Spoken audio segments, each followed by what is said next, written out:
गुरुवर्य पंडित देवीदासजी लिमकर स्मृती संगीत सोहळ्यानिमित्त गुरुवंदन सितार उत्सवाचे आयोजन करण्यात आले आहे. शनिवार दिनांक 14 फेब्रुवारी रोजी सायंकाळी 6 वाजता हिराचंद नेमचंद वाचनालयाच्या लोकमान्य टिळक सभागृहात हा कार्यक्रम आयोजित करण्यात आला आहे. या कार्यक्रमाला प्रमुख पाहुणे म्हणून इंडियन मेडिकल असोसिएशनच्या अध्यक्षा डॉक्टर मंजुषा शहा आणि खजिनदार डॉक्टर निजामुद्दीन कोतवाल हे उपस्थित असणार आहेत.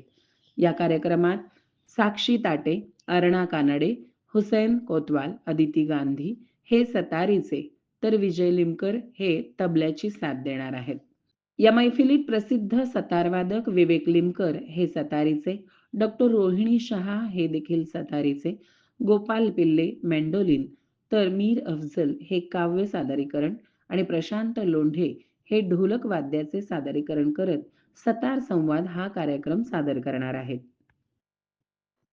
तर विवेक लिमकर, अमोल चाफळकर, जोथम कराड हे सतार बसंत ही कलाकृती सादर करणार आहेत.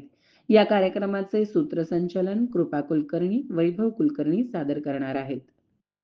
या कार्यक्रमाचे सूत्रसंचालन कृपा कुलकर्णी व वैभव कुलकर्णी हे करणार आहेत. तरी रसिकांनी या कार्यक्रमाचा लाभ घ्यावा असे आवाहन प्रसिद्ध सतारवादक विवेक लिमकर यांनी केले आहे.